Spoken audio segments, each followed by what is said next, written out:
tal? ¿Cómo están? Muy buenas noches, un placer saludarles. Soy Fernando del Rincón. Bienvenido a Conclusiones. Feliz inicio de semana, gracias por acompañarme. A ver, ya son 3,000 los muertos a nivel mundial por el coronavirus. Según el director general de la Organización Mundial de la Salud, Tedros Adhanom, en las últimas 24 horas hubo cerca de 9 veces más nuevos casos de COVID-19 registrados fuera de China que en China. Tal es el caso de México, con 5 casos confirmados, República Dominicana con 1, Brasil con 2 y en Ecuador la cifra ya subió a 7. Hace tan solo unas horas se confirmó, le digo, bueno, casi que hace una hora aproximadamente, confirman en Ecuador entonces que ya son 7 los casos, siendo este entonces el país latinoamericano con más casos confirmados. Nos vamos a enfocar en esta nación sudamericana, Ecuador, con 7, le repito, 7 casos de coronavirus confirmados. Iniciamos entonces.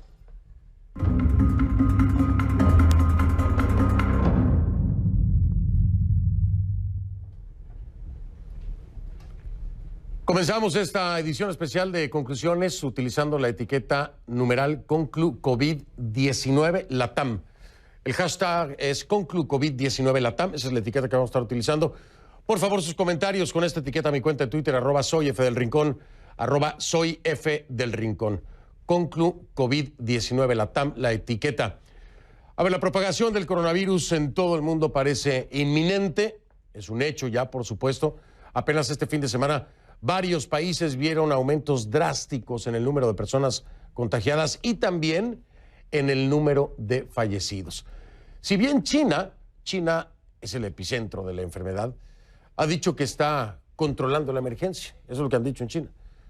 Bueno, esos esfuerzos pocos se han visto reflejados en los mercados internacionales, que ante la rapidez de la propagación han reaccionado de forma negativa, provocando duros golpes a la economía mundial.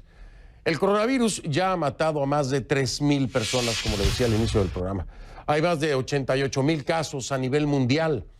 88,000 casos a nivel mundial, más de 88,000 con infecciones en todos los continentes, excepto en la Antártida. China es el país más afectado, con 80,026 casos aproximadamente y más de 2,900 fallecidos. El vecino Corea del Sur registra unos 1,200 casos y 26 fallecidos. Y Japón cierra el día con más de 970 casos y 12 muertos. Esas son, por supuesto, las cifras globales. Es muy importante entender que se ha venido dando la información de cómo protegerse. El viernes pasado, exactamente, estábamos hablando aquí con un epidemiólogo al que le preguntaba acerca de esta mascarilla, ¿no?, que está utilizando mucha gente. Me decía, lo más importante, Fernando, aquí es lavarse las manos, no saludar de beso. Y bueno, si usted se siente mal, acudir a un centro de salud de inmediato para ser evaluado, ¿no? Pero vamos a profundizar un poco más en este tema del coronavirus. Por supuesto, nos vamos con nuestra Kay Guerrero y su reporte.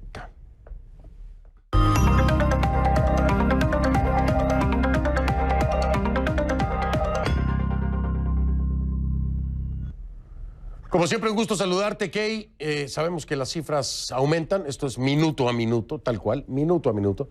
Pero ¿cuáles son los últimos datos que podemos compartir? ¿Cuál es el nivel de alerta? También esto es muy importante en los países y regiones fuera de Asia. ¿Cómo estás, Kay? Buenas noches. Hola, Fernando, buenas noches. Como tú decías, mira, ya al prepararnos para empezar el programa, las cifras estaban cambiando, es algo que pasa minuto a minuto, pero si hay que buscar una descripción es que es una alerta total. Si bien la crisis comenzó en Asia y en ese continente se mantuvo por varios días, hoy las infecciones llegan a Europa, África, América Latina. Pero antes de abandonar Asia, hay que decir que el segundo país después de China es Irán, donde según las informaciones oficiales, Fernando, se consideran que hay unas 66 muertes, pero por supuesto muchas personas sospechan que la cifra puede ser mucho mayor. Ahora, si pasamos a Europa, apenas este domingo los casos del coronavirus aumentaron, Fernando, en un 50% en Italia para llegar a 1.694 casos y por ahora, Fernando, 34 muertes. También hubo aumentos significativos en Alemania este fin de semana y ya la cifra alcanza los 158 casos. En Francia los números están muy cerca, hubo un incremento este fin de semana, números preocupantes, allí se registran 130 casos, al menos 2 muertos, Fernando, y en ese mismo país el museo más famoso del mundo, el Louvre, permanece cerrado a medida que avanza la enfermedad. Ahora, en el continente americano la cosa también avanza. Los números comienzan a subir y si bien hubo una constante en el número de casos por varios días, este lunes acá en Estados Unidos las autoridades confirman, Fernando, que ya hay más de 100 casos en el país que están divididos en 11 estados diferentes y también hay 6 muertos. Hay que decirlo que 45 de estos casos de alguna forma fueron importados porque son personas que estaban a bordo del crucero Diamond Princess en Japón y recientemente fueron traídas a Estados Unidos precisamente a petición de ellos. En América Latina, como tú decías al principio del programa, el coronavirus ya llegó a tocar la puerta. Sabemos que hay 7 casos en Ecuador, como tú decías al principio. En México sabemos que la cifra se mantiene en 5 casos, esto fue confirmado el día de hoy y también, Fernando, sabemos que hay 2 casos que están confirmados en Brasil y las autoridades están investigando si se podría tratar de otro caso más en ese país. También se confirmó un caso este fin de semana en la República Dominicana, le voy a pedir al equipo de producción que me ayude. Allí está el caso confirmado de la República Dominicana, mientras que en Colombia, Fernando, si bien no hay un caso registrado, el ministro de Salud anunció este lunes que incrementaron el riesgo del coronavirus a un riesgo alto, asegurando que hay una alta probabilidad de importar un caso, bien sea de Ecuador o de otro país. Ahora, volviendo a América Latina, en México, por casos recientes, Fernando, de falta de insumos, falta de medicamentos para pacientes con cáncer, hay un miedo en el país de que quizás no se pueda enfrentar la situación como debe. No obstante, las autoridades aseguran que todas las personas infectadas en México por este virus están en aislamiento voluntario y que la situación actual no se considera una emergencia, por lo menos no todavía.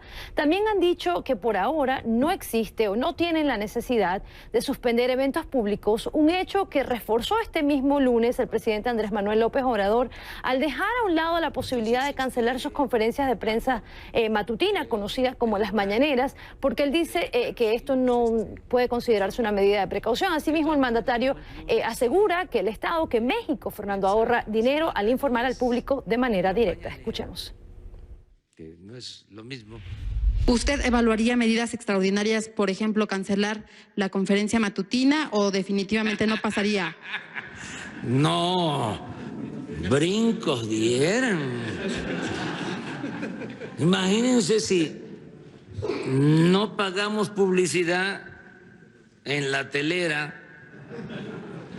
en la radio, en los periódicos, o sea, sí hay compra de espacios y de tiempo, pero no como era antes.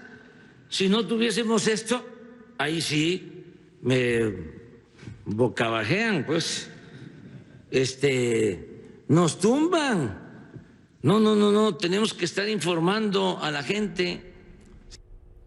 Bueno, en México se queda la mañanera, pero en Ecuador, Fernando, el gobierno ha pedido la calma. Esto tras la confirmación este fin de semana de 6 casos, aumenta el día de hoy a 7 casos de coronavirus. De los 6 casos, el gobierno dijo hay 5 que presentan síntomas leves y que todas estas personas estarían aislados y con un tipo de supervisión directa. Así lo confirmó la Secretaría General de Comunicaciones del Ecuador y hablan del caso de una adulta mayor infectada que se le está dando un seguimiento especial, Fernando, porque unas 177 personas habrían estado en contacto directo con esta mujer, quien sería quizás el paciente cero en este país, en Ecuador. Hasta este domingo, Fernando, el estado de la paciente no había cambiado y se mantiene todavía en cuidados intensivos. Como te decía, Ecuador dice, por ejemplo, que solo el 2% de los casos del coronavirus han resultado mortales y que existen virus que son más peligrosos, por ejemplo, la gripe común.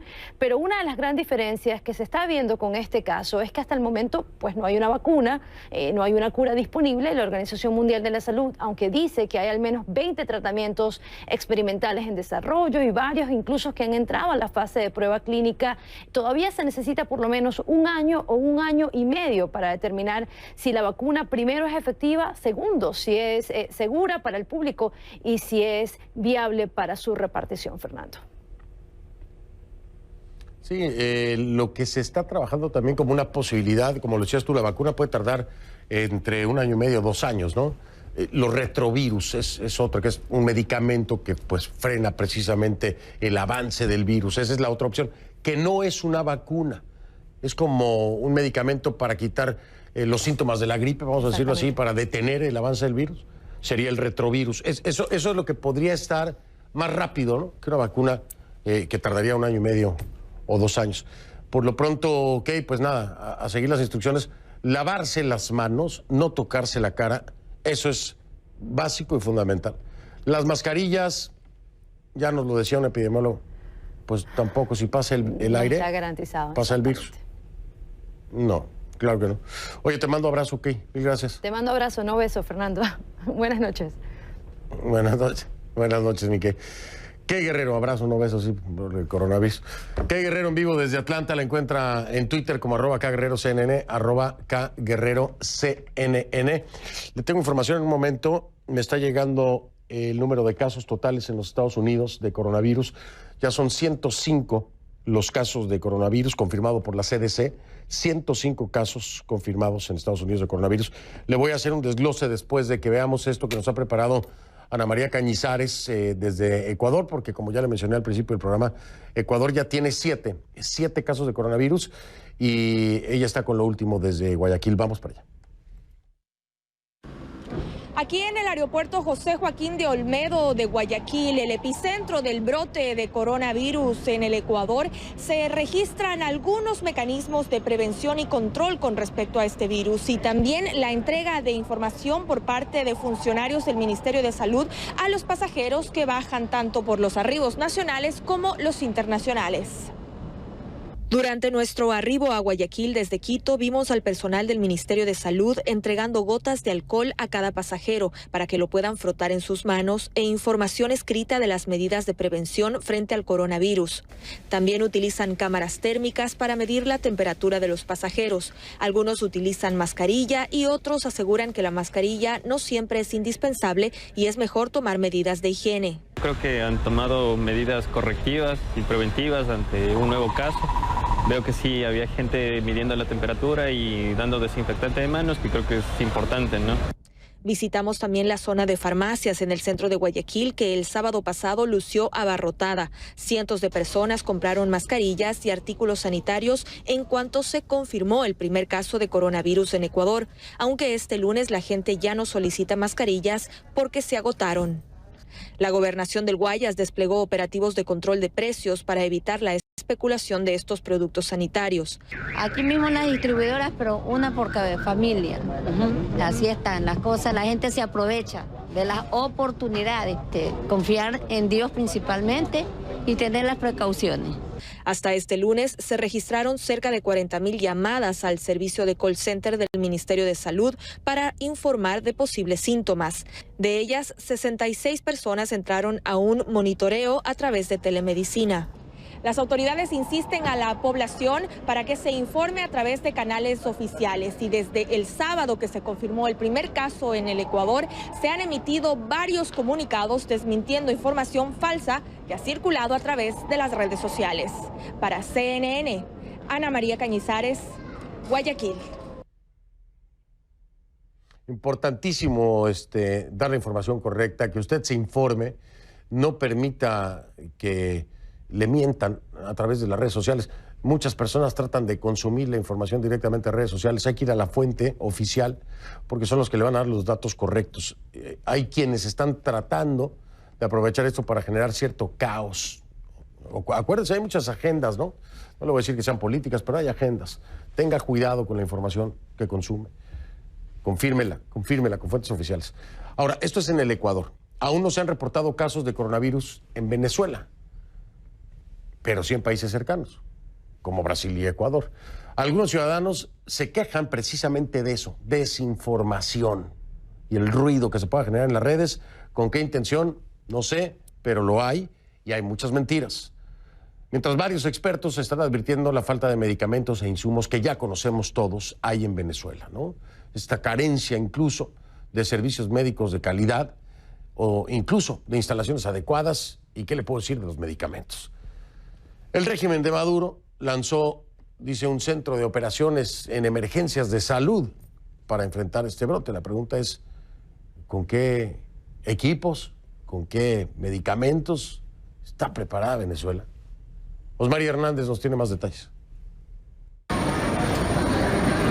Al igual que millones de personas, Héctor Pulido es pasajero frecuente del metro de Caracas, usualmente abarrotado de pasajeros y desde hace años sin aire acondicionado.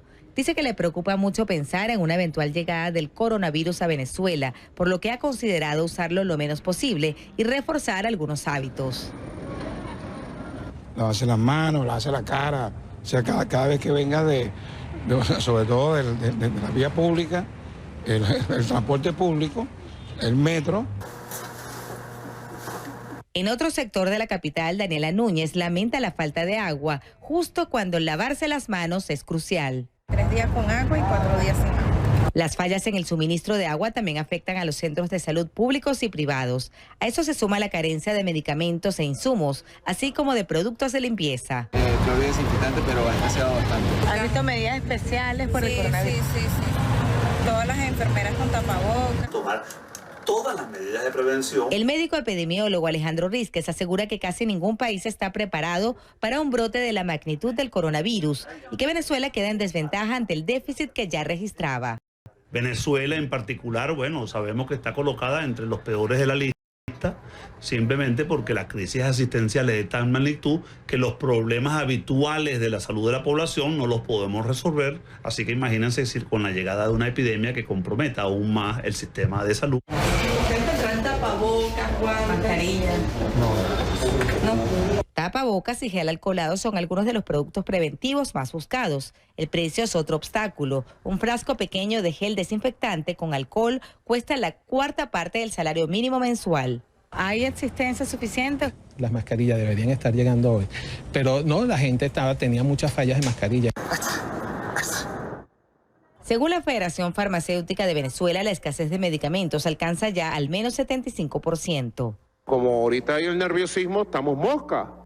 El gobierno del cuestionado presidente Nicolás Maduro anunció que ha ampliado la vigilancia epidemiológica en 5 aeropuertos y que cuentan con un kit para la detección que les fueron suministrados por la Organización Panamericana de la Salud. Ya estamos consiguiendo todos los kits de diagnóstico. Venezuela tiene un número importante de kits de diagnóstico. Expertos como el doctor Rísquez aseguran que el sistema de salud venezolano no está preparado para diagnosticar o para ejecutar planes de protección o aislamiento que impidan la propagación del virus en un país que fue declarado por las Naciones Unidas en crisis humanitaria. Para CNN, Osmari Hernández, Caracas. Gracias Osmari Hernández desde Caracas. Difícil creer que puedan estar preparados en Venezuela, ¿no? Después de todas las denuncias durante años y de las cadenas, usted mismo lo puede ver, ¿no? Gente pidiendo medicamentos para diabetes, para cáncer, para cualquier cantidad de enfermedades, porque no los hay en Venezuela, no hay medicamentos. Más una cantidad, un sinnúmero de reportajes que le hemos presentado aquí en Conclusiones de instalaciones precarias, prácticamente destruidas. ¿Cómo pensar que puede estar listo Venezuela? Digan lo que digan, ¿no? Los hechos dicen completamente lo contrario. Esperemos el coronavirus no llegue a Venezuela, esperemos no llegue, de verdad, esperemos no llegue porque va a estar difícil la cosa. Oiga, pero bueno, en Venezuela se preocupan, pero también en los Estados Unidos, no crea que el coronavirus hace diferencia ni de partido político, ni de corriente ideológica, ni de nada. Aquí en Estados Unidos ya se han confirmado 105 casos, 105 casos de coronavirus en los Estados Unidos. Hay algo muy interesante, le voy a explicar. De acuerdo al Centro de Control y Prevención de Enfermedades aquí en los Estados Unidos, serían 48 casos de coronavirus de ciudadanos repatriados, que serían en esta fase que entendemos como importación del virus, es decir, ciudadanos estadounidenses que estaban en otro país, que al llegar o en el trayecto o aquí o allá detectaron que se encontraban infectados de coronavirus, entonces se considera como una importación del virus, no un contagio in situ, en tierra, en territorio nacional. Serían 48. Y de los casos de estos 105, 48, les repito, de importación, 57 casos diagnosticados y tratados en territorio estadounidense. 57 entonces serían ya de contagio nacional, local, comunitario, en 12 estados. ¿Cómo están las cosas en los estados aquí en Estados Unidos?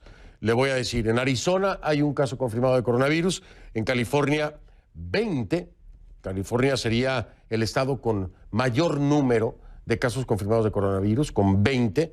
En la Florida hay 2 casos confirmados, en Illinois hay 4, Massachusetts 2, Nueva York 1, Oregon 3, Rhode Island 2, Washington State, que sería el segundo lugar, ¿no? Son 18, incluidas 6 personas fallecidas, 6 que han muerto a consecuencia del coronavirus. En Washington es el único estado donde se reportan muertes como consecuencia del coronavirus, en Washington, siendo el segundo estado con el mayor número de casos, ¿no? Le decía California 20, Washington State tiene 18. También en Wisconsin 1, New Hampshire 1 y Georgia. En Georgia hay 2. 57 casos en 2 estados a nivel nacional, 47 de importación, ciudadanos estadounidenses repatriados que ya estaban infectados con el coronavirus. Voy a hacer una pausa, vamos a regresar, nos enfocamos precisamente en el país latinoamericano que tiene mayor número confirmado hasta el momento. Estoy hablándole de Ecuador, 7 casos. Voy a hablar con Catalina Andramuño, que es la ministra de Salud Pública de Ecuador, en vivo desde Guayaquil. Al regresar de la pausa, ya.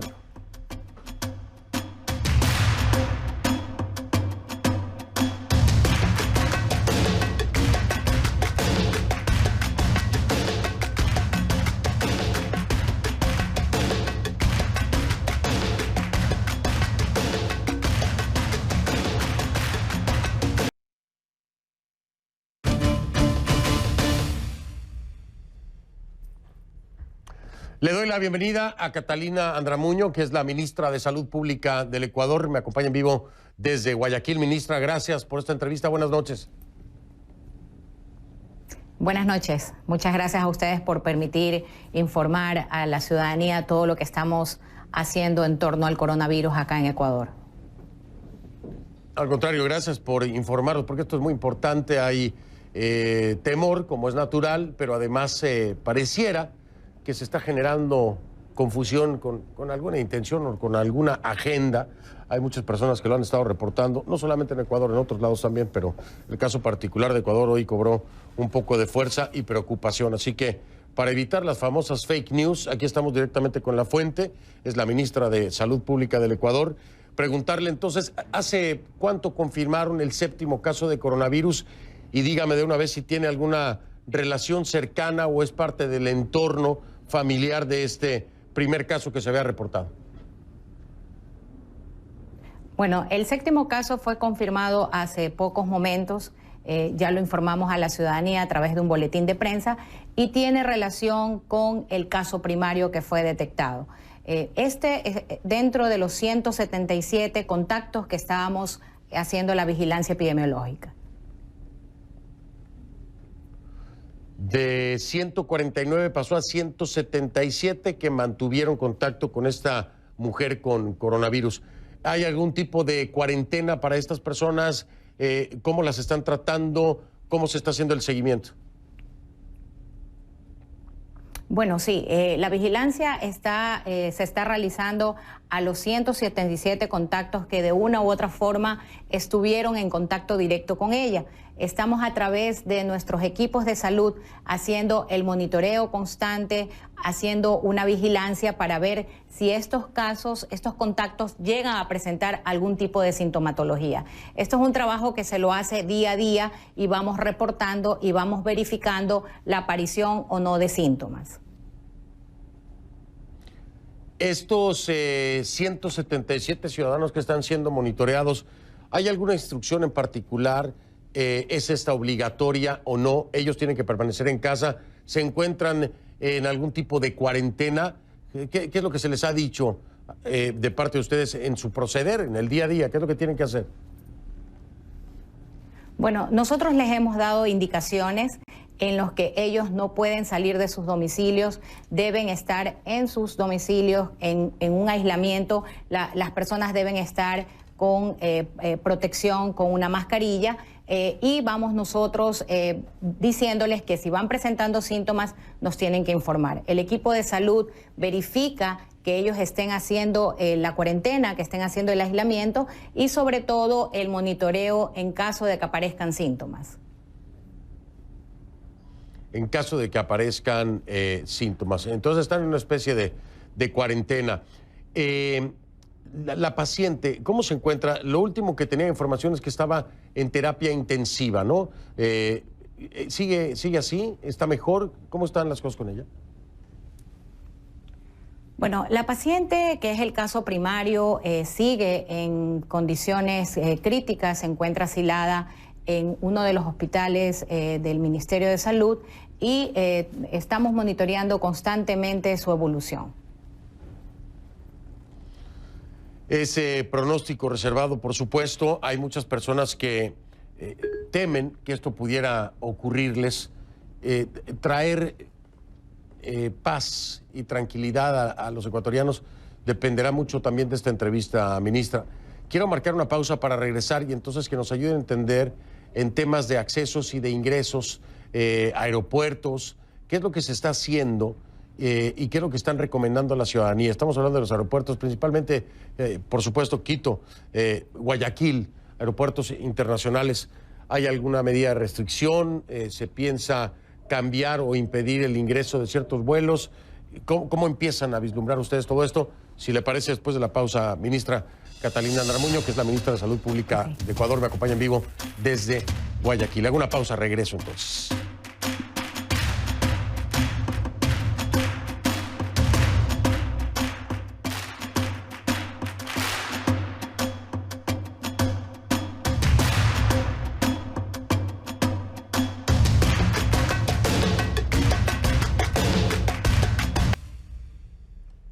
Estamos de regreso con Catalina Andramuño, que es la ministra de Salud Pública de Ecuador, en vivo desde Guayaquil. Ministra, le preguntaba, en los aeropuertos, sobre todo Quito, Guayaquil, hay vuelos internacionales, por supuesto. ¿Qué medidas se están tomando?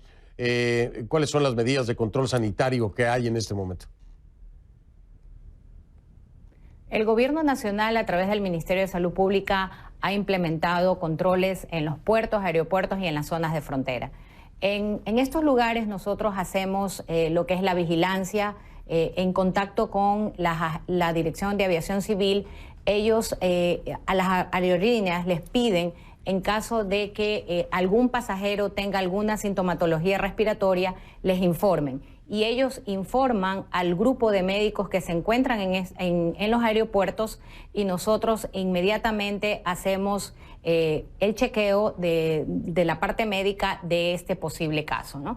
Igual se lleva un registro de cada uno de los pasajeros, la dirección donde van a estar y el número de teléfono.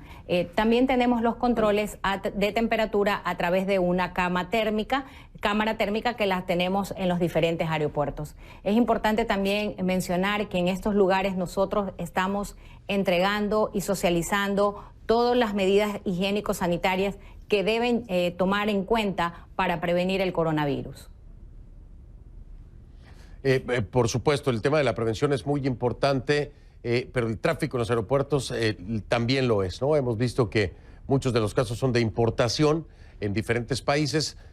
Ahora la pregunta concreta, ¿en algún momento se ha pensado limitar vuelos que tengan origen en países como Italia o lugares que reportan altos índices de infección de coronavirus, o el tránsito aéreo seguirá siendo el mismo?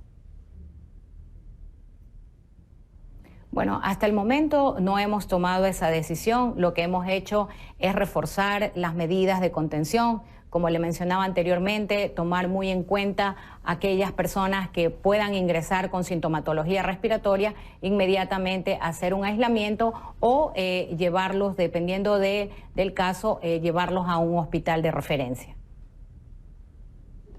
De ninguna manera se está pensando tampoco en cambiar fechas, por ejemplo, de eventos masivos como conciertos o tal vez escuelas, cerrarlas temporalmente. Le estoy preguntando todo esto porque, bueno, usted lo sabe, ministra, el tuit que había hoy en la mañana, falso tuit, por ejemplo, puso en alerta a muchas personas hablando de 40 y tantos casos de coronavirus. Falso. En Ecuador hay 7 casos. Aquí está la ministra y quiero de una vez aclarar todo lo que se tenga que aclarar para que la gente, mis hermanos ecuatorianos, no se confundan con estos tweets que no sé qué buscan. Ministra, escuelas, eventos masivos, ¿hay algún impedimento? ¿Piensan cambiar fechas o cancelar o cerrar escuelas o lugares de trabajo? Bueno, nosotros por el momento no hemos tomado esas medidas. ¿Por qué? Porque tenemos 7 casos, pero todos están relacionados dentro del conglomerado del caso primario. Todavía nosotros no tenemos casos autóctonos dentro del país, es decir, que todavía el virus no circula en el país, que sería un tercer escenario, ¿no? Estamos todavía en el caso de que todos los casos que se nos han presentado dependen del caso primario. Todos dependen del caso primario. Yo se lo explicaba a nuestra audiencia al principio, el primer escenario es la importación, es decir, cuando alguien viene ya con el virus de otro lugar. Este es el caso precisamente de lo que sería la paciente cero, vamos a decirlo así, en Ecuador. Sin embargo, ministra, ya cuando la transmisión se hace a una tercera persona, desde esa paciente cero, ya estamos hablando de contagio a nivel local. Es decir, ya no se considera importación. ¿Esta sería la etapa en la que se encuentra el coronavirus dentro de este contexto? Sí. Por eso nosotros lo que estamos haciendo es reforzar las medidas de prevención. Estamos entregándole a la ciudadanía todos los lineamientos para que lo sigan. Estamos llamando a la corresponsabilidad ciudadana de aplicar las medidas preventivas como son el lavado de las manos, el no llevarse las manos a la cara, en caso de tener sintomatología respiratoria, protegerse con una mascarilla. Por supuesto, muy importante... entienda esto, los más vulnerables, para toda nuestra audiencia en Latinoamérica, lo hablaba ya con un epidemiólogo, los más vulnerables, por supuesto, son los pequeños, los bebés y las personas de la tercera edad y todos aquellos con alguna condición preexistente, sobre todo en tema de vías respiratorias. Así que ya lo escuchó usted, en Ecuador solamente hay 7 casos, se están monitoreando a 177 ciudadanos que mantuvieron contacto con el paciente o la paciente cero, esta mujer que se encuentra en estado reservado, pronóstico reservado, en cuidados intensivos. De palabra de la fuente oficial, que es precisamente Catalina Andramuño, la ministra de Salud Pública del Ecuador. Ministra, mil gracias, estamos al pendiente y cualquier información oficial que tenga que darse a conocer, por favor, tome en cuenta este espacio y este medio para evitar esta desinformación que se dio el día de hoy. Muchísimas gracias. Gracias a usted. Muy buenas noches. Era la ministra de Salud Pública de Ecuador en vivo desde Guayaquil.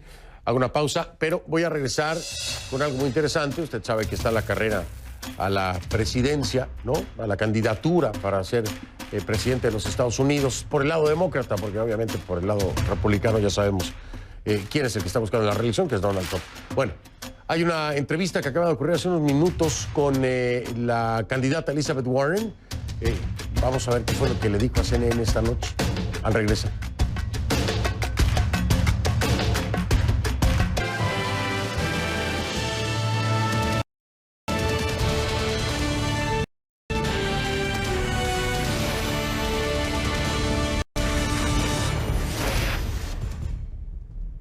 La precandidata demócrata a la presidencia de Estados Unidos, Elizabeth Warren, aquí le presento una parte de esa entrevista.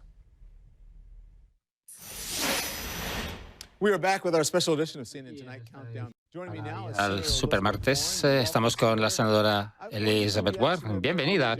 Quiero que me diga su reacción sobre Buttigieg, senadora Klobuchar. ¿Cuál es la dinámica que ve usted ahora mismo? Ha cambiado es que ahora el campo se ha disminuido en cantidad de candidatos y esto va a ser una contienda que entonces va a poner a pensar a las personas en relación a qué líder queremos para el Partido Demócrata y también qué líder queremos también para nuestro país. Y pienso que lo que hemos visto hasta el momento es que el Partido Demócrata es un partido progresista, con ideas progresistas, y las ideas progresistas son populares, y necesita a alguna persona que haga que esas ideas progresistas sean una realidad. Hablemos de uno de los motivos por los cuales está aquí, porque estamos en vísperas del supermartes, senadora. Sí. El senador Sanders dice que va a ganar en Massachusetts, su estado.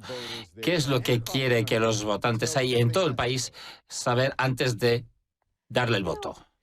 Mire, hace 10 años todavía era una profesora de salón de clase. No era esa persona que cuando tenía 14 años me veía en el espejo y decía, voy a ser presidente de los Estados Unidos. Fue una persona que veía, yo voy a ser profesora de una escuela pública. Y al final pude ser profesora de la universidad.